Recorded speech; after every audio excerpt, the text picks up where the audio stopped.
Alhamdulillahi Rabbil Alamin. Allahumma salli ala Muhammad wa ala ali Muhammad wa ashabihi ajma'in, amma ba'du. Sehat ibu bapak? Materinya membahas halal bihalal silaturahmi, karena hangat-hangatnya itu. Bapak ibu, panjenengan meninggalkan bulan Ramadan, senang apa sedih? Tenang, apa dua-duanya? Ya senang ya sedih. Tapi kalau Al-Imam Ibnu Rajab Al-Hambali, beliau merasa sedih. Kata beliau, ya bukil mukmin, hendaklah seorang mukmin itu menangis li firaqil Ramadan, ketika dirinya ditinggalkan bulan Ramadan. Lianna la yadri, karena dirinya tidak tahu hal yaudu ilaihi, apakah bisa bertemu kembali atau tidak. Oleh sebab itu ada mahfudhah, Ramadan yaudu kulla amin. Ramadan itu setiap tahun pasti bakalan datang. Wa nahnu la nadri, yang jadi masalah adalah kita tidak tahu hal na'udu ilaihi amla, tahun depan kita masih hidup atau sudah meninggal. Itu yang bikin sedih. Ramadan tiap tahun datang, tapi kitanya yang masih ada atau tidak. Itulah yang membuat Imam Ibnu Rajab Al-Hambali menangis. Ibu dan bapak, materi kajian pagi hari ini kita akan membahas tradisi orang Indonesia setelah Ramadan, yaitu acara halal bihalal. Ibu dan bapak, adapun isi materi saya akan bagi menjadi 4 bab. Materi yang pertama, saya akan menjelaskan pengertian dari halal bihalal ini. Materi yang kedua, saya akan menjelaskan tujuan halal bihalal, yaitu memperkuat hubungan tali silaturahim. Bab yang ketiga, saya akan menjelaskan orang-orang yang harus kita jaga hubungannya di dalam Al-Quran. Dan terakhir, bab yang keempat, saya akan menjelaskan 6 perkara yang harus kita hindari agar silaturahmi tetap terjaga dengan baik. Ibu dan bapak, kita memasuki bab 1, pengertian dulu. Halal bihalal bukan bahasa Arab, karena kalau dicari di dalam kamus bahasa Arab tidak ditemukan. Ternyata halal bihalal sudah dibakukan menjadi bahasa Indonesia di KBBI. Akan tetapi latar belakangnya halal bihalal resapan dari bahasa Arab. Lalu penjelasan Majelis Ulama Indonesia bagaimana tentang halal bihalal ini. Jadi kalimat resminya hada halal bihalal, ini baik dengan baik. Artinya halal bihalal itu tabadalul khair bil khair, menukar kebaikan ditukar dengan kebaikan, yaitu watabadulul afi bil afi, menukar maaf ditukar dengan memaafkan. Karena kita hidup di alam dunia, kullu ibnu adam khata'un, tidak ada manusia yang sempurna tanpa cacat. Kita bergaul dengan banyak orang, pasti ada salah-salahnya, yang baik kita yang sengaja ataupun yang tidak disengaja. Oleh sebab itu kata Nabi Muhammad, hendaklah panjenengan minta dihalalkan, minta dimaafkan atas perbuatan salah yang panjenengan lakukan. Kata Nabi, man kanat lahu madlumatun li akhihi, barang siapa di antara kita pernah menyakiti saudaranya, min irdihi, dengan cara mengganggu kehormatannya, seperti menghibah, memfitnah, menuduh, au syai'in, atau dengan cara yang lain, seperti panjenengan punya kucing, punya ayam, muncul lepas, ternyata neneleknya main tonggoni, atau jenengan mutar musik, ternyata bantere orang jama tonggoni, ternyata lagi loro untuk, kan tambah susah. Maka kata Nabi, "Falyatahallalu minhu." Mintalah dihalalkan terhadap saudaramu, biar kosong-kosong lah. Artinya urusan ini cukup di alam dunia saja, jangan sampai dibawa ke alam akhirat. Karena kalau sudah sampai akhirat, ibu dan bapak, istilah maaf memaafkan itu tidak ada. Semuanya akan saling menuntut satu orang dengan orang yang lain. Dijelaskan dalam Quran surah Abasa ayat 34 dan 37. Yauma yafirul mar'u min akhi. Besok di akhirat setiap orang akan lari dari saudaranya. Kakak lari dari adiknya, atasan tidak mau ketemu bawahannya, wa ummihi wa abi, bahkan ibunya bapaknya lari ya dari anak-anaknya karena khawatir anak-anaknya menuntut terhadap orang tuanya. Atau wa sahibatihi wa bani, seorang istri besok akan lari dari suaminya karena istri ini takut dituntut oleh suaminya. Dan seorang suami pun akan lari dari istri-istrinya karena khawatir dituntut tentang hak istrinya. Wabani, dan anak-anak juga akan lari dari orang tuanya. Gak mau anak-anak ini ketemu orang tuanya karena khawatir dituntut oleh kedua orang tuanya. Di dalam tafsir Al-Qurtubi dijelaskan tafsir dari ayat ini, yafirul insan yaumul qiyamah min aqaribihi, besok ketika datang hari akhir manusia akan lari dari saudara-saudaranya. Kenapa? Khaufan, karena mereka merasa takut min an yutallibuhu bihuquqihim, khawatir dituntut tentang hak yang dia tidak tunaikan, wa madzalimihim, dituntut tentang kejahatan yang dia lakukan. Artinya ibu dan bapak yang hadir, di akhirat sudah tidak ada lagi maaf memaafkan, semuanya akan saling menuntut, tidak kenal hubungan darah atau keluarga. Besok di akhirat golek selamat dewi. Jelas nama baca ini. Si ngomong gitu aku ya, yaitu tafsir Quran surah Abasa ayat 34 sampai 37. Oleh sebab itu orang-orang yang berani mengganggu hak saudaranya akan mendatangkan kecelakaan kepada dirinya. Ibu dan bapak, sudah kita tahu semua tentang hadis ini.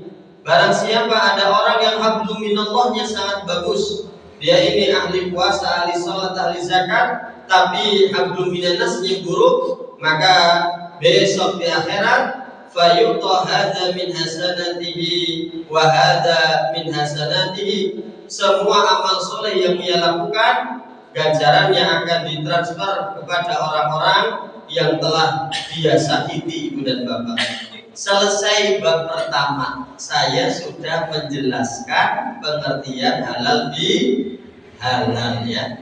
Sekarang masuk bab yang kedua, ibu dan bapak. Kita akan membahas tujuan dari tradisi orang Indonesia ini.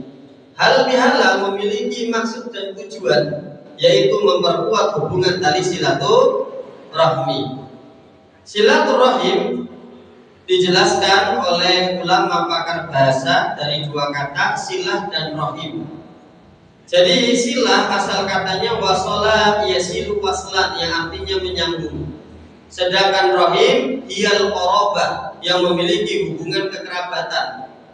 Oleh sebab itu Syekh Ibnu Utsaimin beliau berkata, badlul ma'rufi lil aqarib, silaturahmi itu berbuat baik kepada saudaramu, wa kaful adza anhum, dan menahan diri tidak menyakiti saudaramu, itu disebut silaturahmi. Artinya menjaga diri tidak menyakiti dan senantiasa berbuat baik semampunya.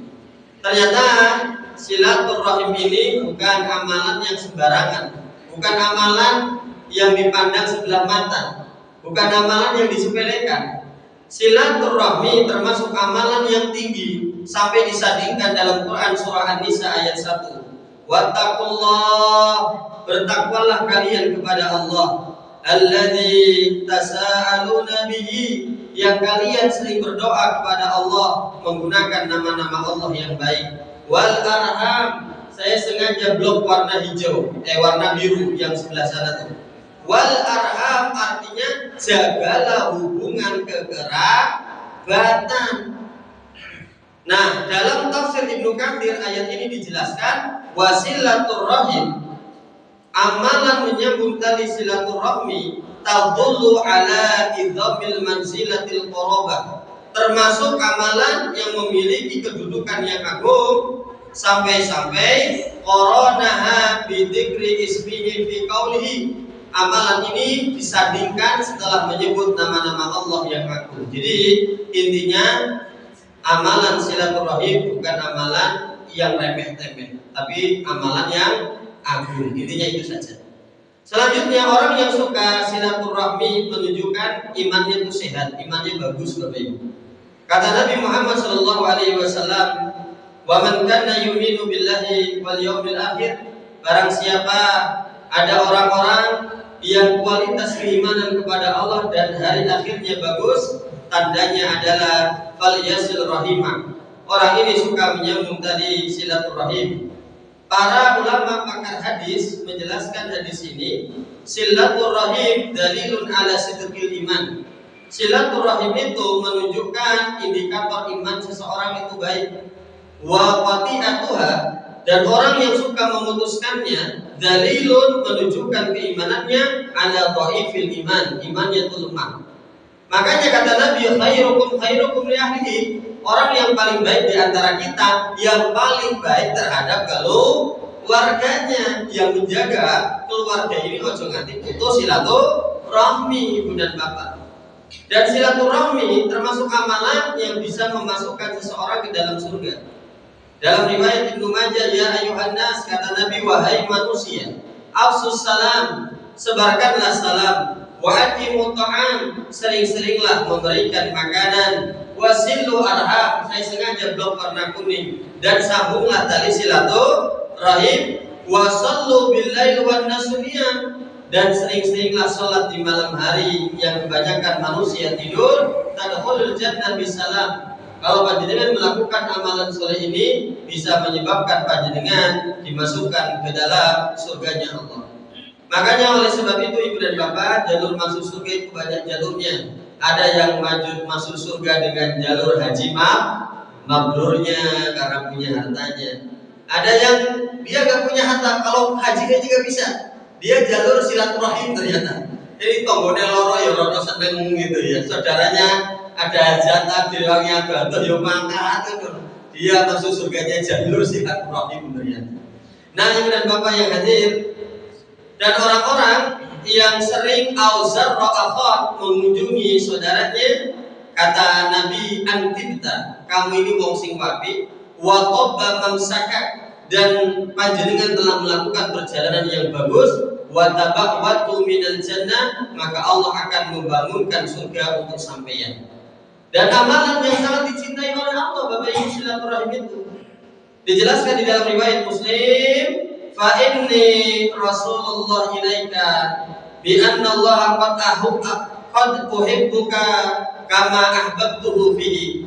Wahai fulan, engkau sungguh dicintai oleh Allah disebabkan engkau mendatangi saudaramu di kampung tetangga, bukan karena untuk mencari yaitu keuntungan duniawi, tapi panjenengan mengunjungi saudara karena disebabkan mencintai Allah, ingin menjaga hubungan tali silaturahim. Terus bagaimana keuntungan di alam dunia, Ibu dan Bapak? Keuntungan di alam dunia, kita sudah tahu semua hadis ini. Orang yang suka menyambung tali silaturahim akan mendapatkan dua ganjaran.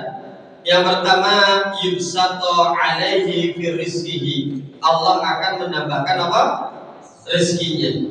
Karena orang silaturahim itu orang gratis, jenengan akan mengeluarkan pengorbanan materi, biaya transport. Apalagi kalau Pak Mustaqim, Ustadz ini kemana? Bima ya? Kemana? Oh, udah jadi orang suci korong. Kok sih keluar Jawa kan? Bayangin sekali kalau mudiknya keluar Jawa kan jauh-jauh toh Pak. Aduh, sekali berangkat. Kemarin saya nonton di berita arus mudik pas sebelum Lebaran itu, Ada orang dari luar Jawa naik mobil sekeluarga mudik ke Boyolali, sekali perjalanan PP bolak-balik bisa habis 30 juta. Artinya silaturahmi itu membutuhkan duit, betul. Pengorbanan duit yang panjenengan keluarkan, maka rizqul qalil yukattaru, Allah ganti rezeki panjenengan diberkahi. Yang sebelumnya sedikit akan diperbanyak. Warizqud dhayyiq yuwassau, yang sebelumnya sedikit akan diperluas. Rizquhu mubarakun, rezekinya akan diberkahi. Jadi orang yang silaturahim itu akan berkorban materi, juga akan berkorban non materi. Non materi contohnya kayak apa? Mungkin jenengan sudah menghabiskan waktu di perjalanan, menguras tenaga, emosi di perjalanan. Betul Bapak Ibu? Bahkan resiko tabrakannya juga tinggi. Oleh sebab itu, karena dia sudah berkorban non materi yang tidak ternilai harganya, maka orang ini akan diberikan ganjaran wa an yunsa'alahu fi atharihi, Allah akan tambahkan usianya. Nah, ini yang paling penting. Apakah ditambahkan usia secara angka atau ditambahkan usia hanya secara kiasan, Pak Dede? Untuk hal ini di kalangan para ulama ada dua pendapat. Pendapat yang pertama yang di blok warna biru, orang ini benar-benar usianya ditambah secara angka. Kata Al-Imam Ibnu Taimiyah, inna wasala rahimahu, orang yang suka menyambung tali silaturahim, ziddahu kada wa kada, usianya benar-benar ditambah. Wal malaku la ya'lamu ayazdad qabla, bahkan malaikat pun tidak tahu orang ini usianya sudah ditambah. Kenapa Al-Imam Ibnu Taimiyah beristihad mengeluarkan pendapatnya seperti ini?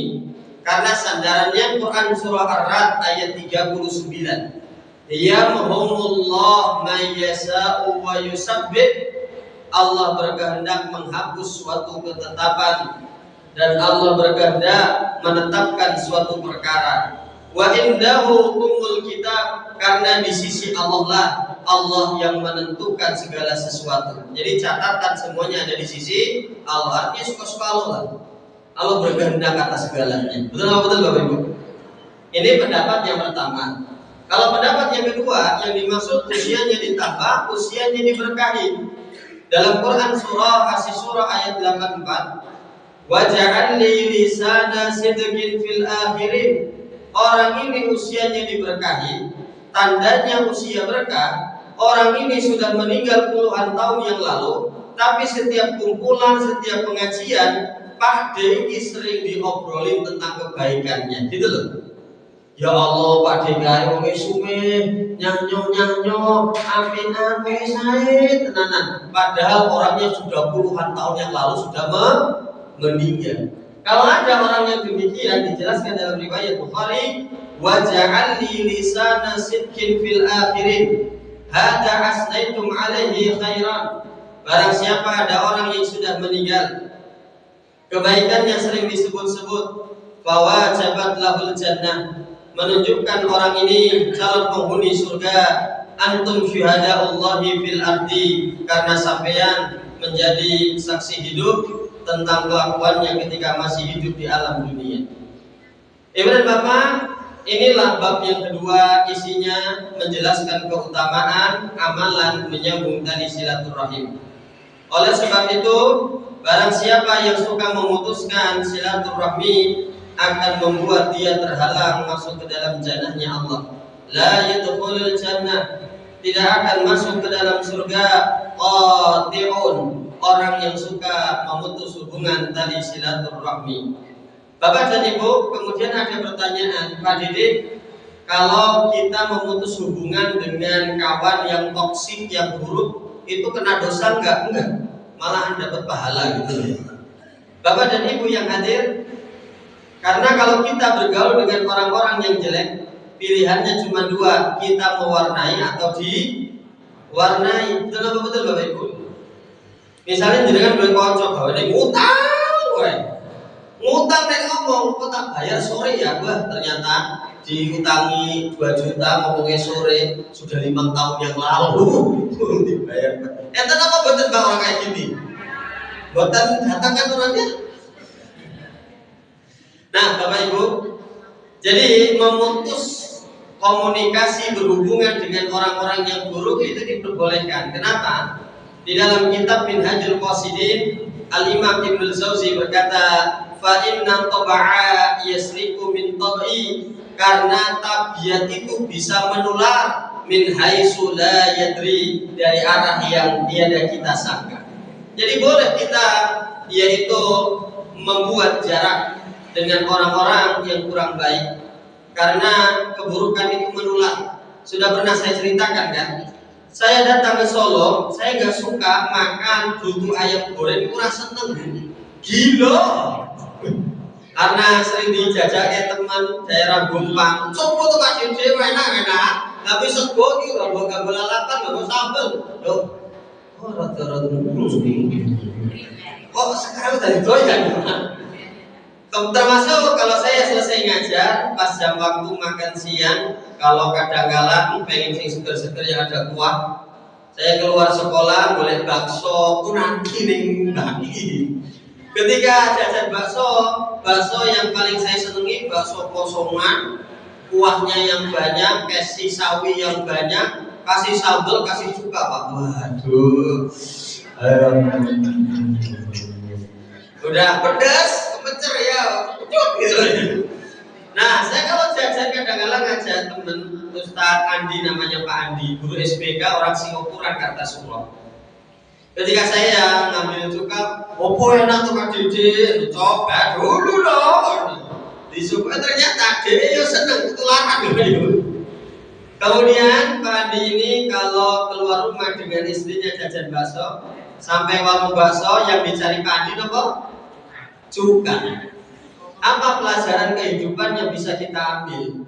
Kita berkawan dengan seseorang, ternyata selera makannya kawan kita itu bisa menular. Selera makan saja bisa menular.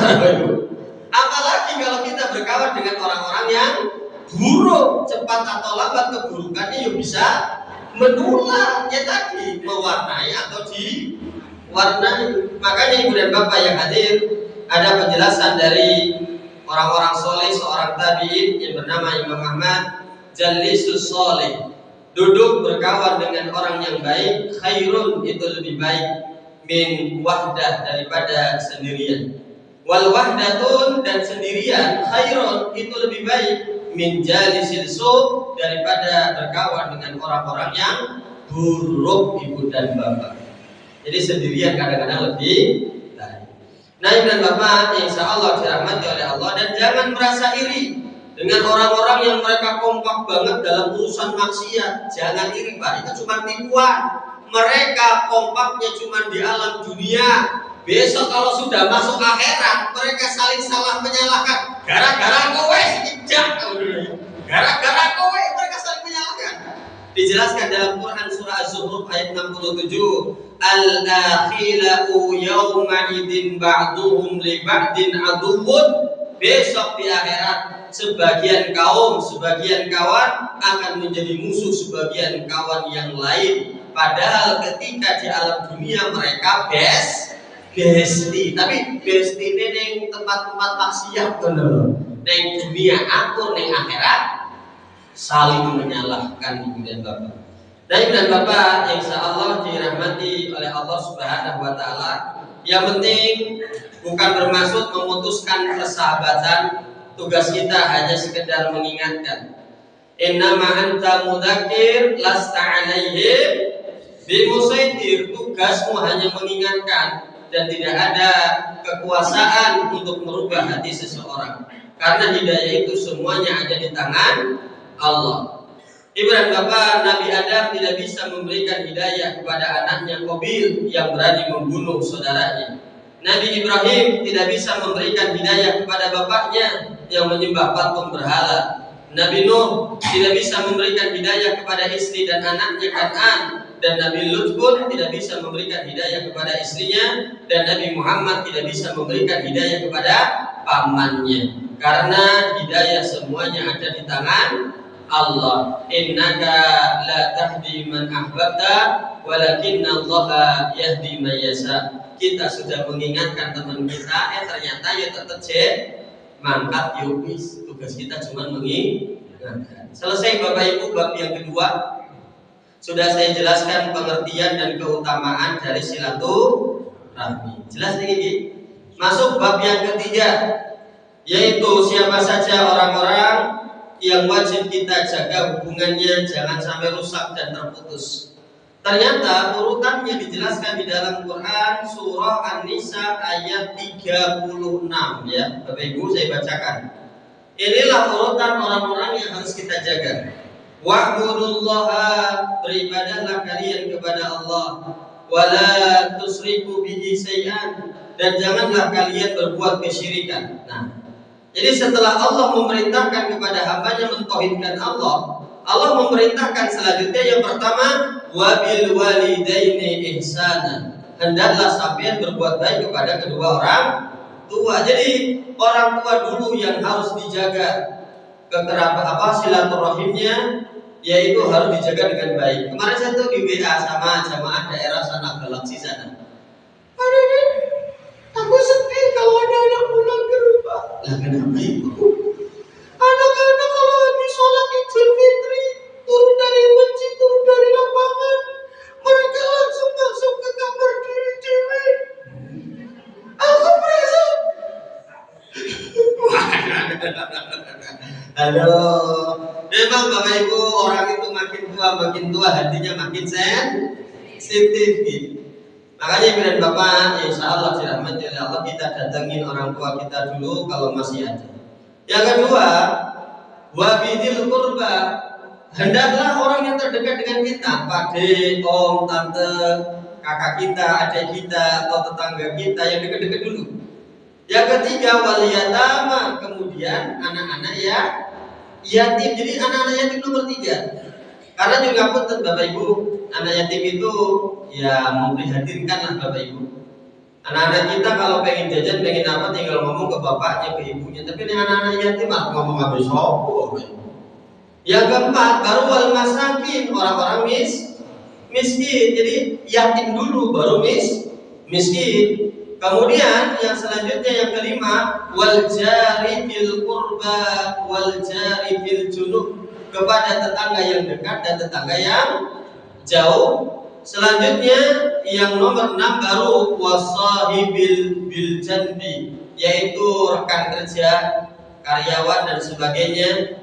Kemudian yang selanjutnya wabnis sabil, orang yang kesulitan di perjalanan. Itulah urutan-urutan yang harus kita baiki. Terakhir, wama malaikat aimanukum, yaitu budak-budak kita kalau zaman dahulu. Kalau sekarang kan nggak ada. Nah ini di sini ada pelajaran yang sangat penting. Ternyata Quran surah An-Nisa ayat 30 berapa tadi? 36 di dalam kitab tafsir As-Sa'di dijelaskan kenapa Allah setelah memerintahkan hambanya agar beribadah kepada Allah, kemudian memerintahkan hambanya untuk berbuat baik kepada orang tuanya. Dijelaskan li'anna lahuma, karena kedua orang tua ini haqqan 'aziman, memiliki hak yang sangat besar, ba'da haqqillah, setelah kita menunaikan hak kita kepada Allah. Makanya ada kasus di dalam hadis, ya Rasulullah, man akbaru, siapa orang yang paling wajib kita baiki? Maka jawaban Nabi, umuka thalatha marah, ibumu sampai 3 kali, menunjukkan kondisi kedudukan orang tua memiliki kedudukan yang sangat agung.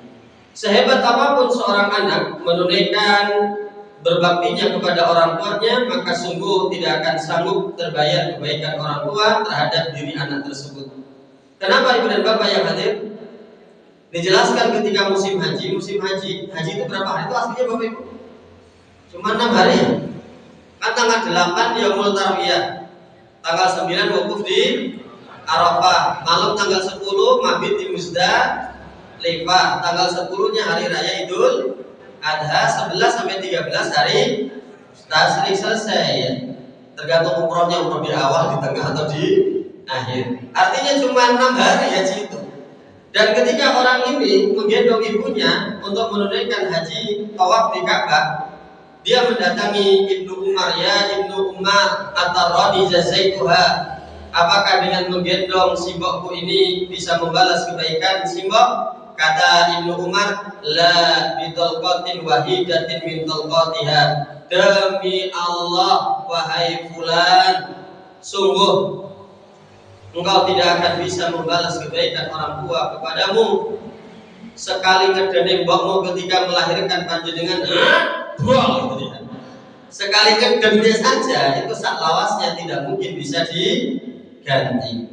Nah, dan Bapak insya Allah dirahmati oleh Allah Subhanahu wa taala, biru abaukum tabirrukum abna'akum, kata Abu Hurairah, berbuat baiklah kepada ibu bapak kita, maka anak-anak kita akan berbuat baik kepada kita. Artinya sapa sing nandur yo bakalan. Nah, hebatnya orang tua zaman dahulu itu mereka ini tidak berpendidikan tinggi. Mereka ini para petani, para peternak, tapi anaknya kan jadi sukses-sukses kabeh ya Bapak Ibu. Betul Bapak Ibu? Atau zaman dahulu ada ibu-ibu cuma janda dodolan ning pasar, anaknya jadi ustaz, jadi ulama. Kenapa bisa? Karena kehebatan orang tua kita ada di dalam tiga perkara ini. Orang tua zaman dahulu tirakatnya kuat tenanan. Tirakat itu mengurangi kenikmatan dunia, lebih memfokuskan untuk mencari akhir. Orang tua zaman dahulu darus Qur'ane, tahajute, posonya dan kumisnya tirakatnya kenceng tenanan. Karena abuhuma sholihan, sehingga kesolehan orang tuanya memberikan radiasi terhadap anak-anaknya, dan anak-anaknya dijaga, diperhatikan oleh Allah, menjadi orang-orang hebat semua, bermanfaat untuk umatnya. Betul Bapak Ibu? Dan yang selanjutnya Ibu dan Bapak, orang tua zaman dahulu kalau doa untuk anak-anaknya tenang. Dan doanya orang tua termasuk wada'watul walidi al-li walidihi, doa yang mustajab Ibu dan Bapak. Kadangkala orang tua generasi milenial Gen Z sekarang cacah cilik duwe anak itu loh Bu.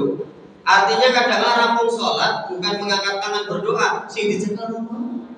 Nah, jadi sampai lupa mendoakan anak dan cucunya, lebih senang nonton HP-nya. Kalau dulu kan ada HP rada apa, pas doa sing dingin sapa wanane. Dan yang terakhir, Ibu dan Bapak, kenapa dulu orang tua kita tidak berpendidikan? Mungkin SD aja nggak lulus, petani, peternak, yang sawah, tapi anaknya kok hebat-hebat.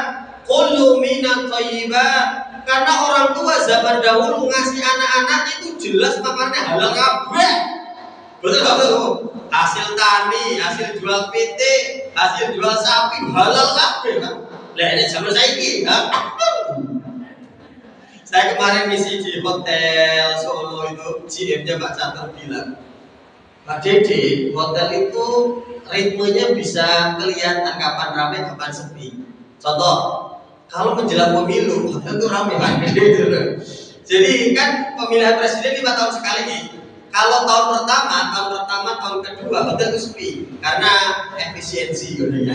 Nah nanti kalau sudah masuk tahun ketiga, keempat, kelima kan mulai mendekati pemilu, hotel akan menjadi ramai. Jadi kadangkala ada GM yang keluar karena dia harus memarkup dana itu loh, rapat-rapat nilainya harus digedekan dan sebagainya. Nah artinya Ibu dan Bapak yang hadir, kalau orang-orang zaman dahulu ngasih makan ke anaknya, ke cucunya itu jelas-jelas makanan yang halal kabeh, hasil sawah, jualan yang pasar. Oleh sebab itu anak-anaknya zaman dahulu itu jadi kabeh. Inilah 3 hutang budi kita kepada orang tua, ya, tirakatnya mereka, doanya mereka, sandang pangannya mereka, sehingga anak-anaknya menjadi anak-anak yang bermanfaat. Nah, Ibu dan Bapak yang insyaallah dirahmati oleh Allah, masih kuat nama buatan ini? Oleh sebab itu, uang itu bisa dicari, ilmu itu bisa digali, tapi kesempatan untuk berbakti kepada orang tua tidak mungkin bisa terulang kembali. Bapak dan Ibu, kalau saya ngisi khotbah nikah, makanya saya sering bilang kepada Mas Manten, Mbak Manten, sampeyan wis rabi koyo ngene, ojo nganti pelit kepada ibu dan bapak panjenengan, karena rezeki panjenengan ada hubungannya dengan orang tua. Kalau sama orang tua, pelintir aja mah. hitung-hitungan boy. Ya wis, rasakno dhewe. Rezekine ya seret lah. Tapi kalau sama orang tua nyok, Bu, aku arep mulih jenengan ditumbaskeun napa? Rasa lho, dia pengen napa tuh? Ya wis, aku njaluk napa ya biasanya gak minta apa-apa. Betul Bapak Ibu. Nah, Bapak Ibu, kemudian saya berusaha seimbang. Tapi tidak semua orang tua itu baik, benar sih Pak? Ada nggak orang tua yang toksik Bapak Ibu? Yang buruk sekali.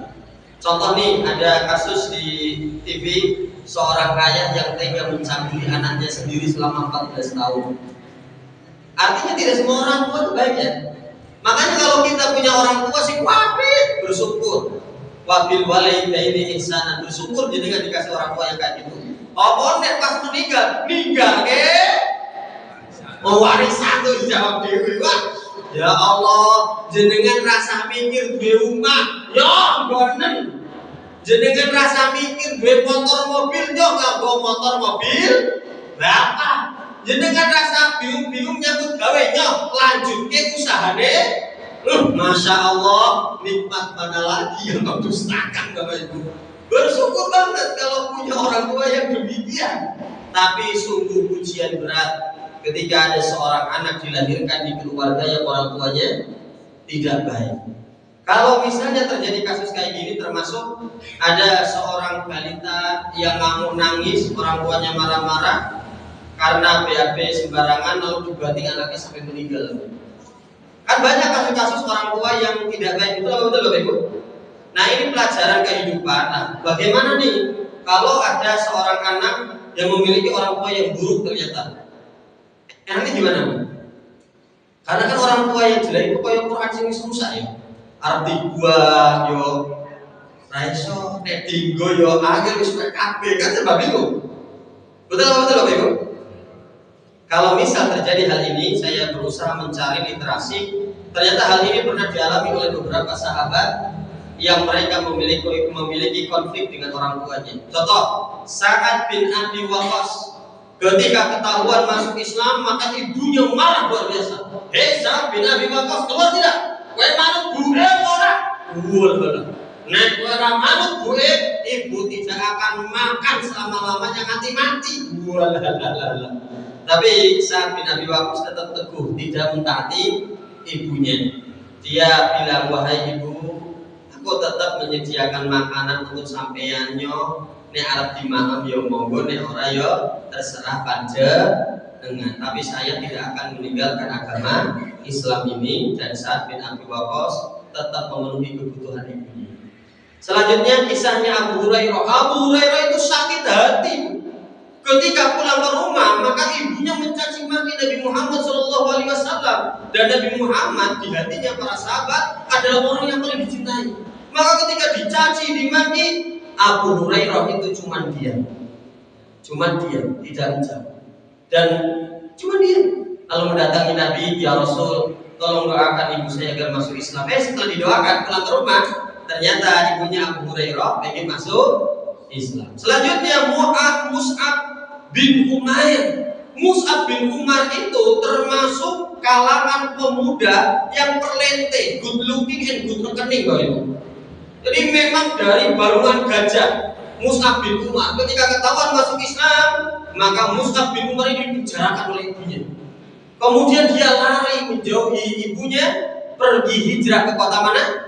Madinah. Apa pelajaran yang bisa kita ambil? Sa'ad bin Abi Waqqas ketika ada perselisihan dengan orang tuanya, dia tetap memberikan kebutuhan orang tuanya, walaupun tidak mentaati orang tua karena berbuat kemaksiatan. Kemudian Abu Hurairah walaupun diucapin oleh orang tua dengan kata-kata yang menyakitkan, Abu Hurairah itu cuma apa? Diam. Dan ketika Mus'ab bin Umar dipenjarakan ibunya, maka Mus'ab bin Umar kabur menjauhi siapa? Ibunya. Apa pelajaran yang bisa kita ambil? Jika tinggal bersama orang tua membuat Anda hancur secara mental atau menjauh dari kebenaran, maka diperbolehkan hijrah atau berpindah atau menjaga jarak adalah langkah yang dibenarkan dalam Islam. Kenapa? La darara wa la dirar. Janganlah engkau membahayakan diri dan orang lain. Kemudian dalam Quran surah An-Nisa, qalu alam takun ardullahi wasi'atan fatuhajiru fiha. Wahai orang-orang yang beriman, bumi ini begitu luas, maka pergilah ke bumi yang lain. Dan ini pun yang dilakukan oleh Nabi Ibrahim alaihissalam. Ketika tidak cocok dengan orang tuanya dalam urusan akidah, maka Nabi Ibrahim berkata kepada bapaknya, qala salamun alaika, semoga keselamatan tercurahkan kepada engkau wahai bapakku. Sa'astaghfiruka laka rabbi, aku tetap mendoakan engkau agar dosa engkau diampuni oleh Allah. Innahu kana bihafiyan, karena Allah itu maha lurus dan maha baik. Nah, saya sengaja belum warna putih. Jadi yang warna biru ada tulisan putih, ini ada kalimat wa'tazilukum. Wa'tazilukum itu artinya wahai bapakku, aku akan menjauhi engkau, wa ma tad'una min dunillah, dan aku akan menjauhi apa-apa yang engkau sembah. Artinya Nabi Ibrahim menjauhi orang tuanya. Apa kesimpulannya? Bapak dan Ibu yang insya Allah dirahmati oleh Allah, ketika terjadi hal-hal yang tidak kita sadari, ternyata ada orang-orang yang dipuji oleh orang tuanya sungguh luar biasa, maka boleh menjaga jarak demi kebaikan dirinya sendiri, bukanlah dosa, asalkan dilakukan tidak mencaci maki. Jadi satu, jenengan boleh menjaga jarak, tapi tujuannya harus benar, dibenarkan oleh syariat. Yang kedua, tetap mendoakan orang tua.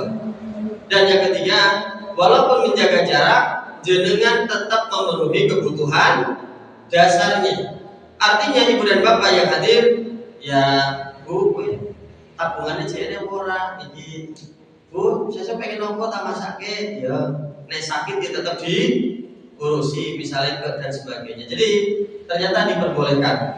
Dijelaskan ibu dan bapak dalam Quran surah Al-Isra ayat 23, fala taqul lahumma ufiw wa la tanharhuma wa qul lahumma qawlan kariman. Jadi boleh ada jarak, akan tetapi tujuan tetap mendoakan dan hak dasar orang tua tetap dicukupi. Sudah jam 6.52, jadi jam 7-nya kurang 8 menit. Kalau diakhiri saja gimana? Maksudnya 8 menit ini kita isi dengan sesi tanya jawab ya Pak ya. Ini satu lagi sebenarnya belum, tapi pernah saya sampaikan di sini 6 perkara yang bisa merusak silaturahim. Saya sampaikan satu saja nih, yaitu ketika kumpul-kumpul bareng, janganlah kita banding-banding ke saudara kita, karena bisa merusak hubungan tali silaturahim ibu dan bapak. Karena orang hidup di alam dunia itu sudah punya jatah takdir dewi wa rafa'a ba'dakum fawqa ba'din darajat. Allah sudah setting ada orang yang tinggi di sebagian dari orang yang lain. Artinya kalau lagi kumpul-kumpul kayak gini misalnya di masjid, kita ini seperti berada di taman bunga. Ada yang jadi bunga matahari mencorong tenanan, jadi Pak Menteri misalnya. Ada yang jadi bunga Kamboja, ya horor ini ya. Ada yang jadi bunga melati. Artinya semua indah di jalannya masing-masing. Tidak ada banding-bandingnya. Tidak ada matahari dibandingkan dengan bulan. Tidak ada bulan dibandingkan dengan matahari. Semua memiliki jalur peredarannya dewe ibu dan bapak. Kita ini sama-sama diuji. Ibaratkan ada yang diuji dengan sakitnya, ada yang diuji dengan kemiskinannya, ada yang diuji dengan kekayaannya, ada yang diuji dengan jabatannya. Kita ini di alam dunia ibaratkan satu kelas, tapi sedang menyelesaikan ujiannya dewe ibu dan bapak. Selesai, alhamdulillah. Kesimpulannya apa Pak Dede? Materi memahami makna halal bihalal. Yang pertama, halal bihalal itu tradisi orang Indonesia, yang artinya menukar kebaikan ditukar dengan kebaikan, menukar maaf ditukar dengan memaafkan. Biar urusan ini selesai di alam dunia, jangan sampai dibawa ke akhirat, kalau di akhirat mereka saling menuntut, tidak ada maaf-maafan. Kesimpulan yang kedua, Ibu dan Bapak, ternyata tujuan halal bihalal untuk mendekatkan yang sebelumnya jauh, untuk menghangatkan yang sebelumnya dingin, untuk mengakrabkan yang sebelumnya terasa asing.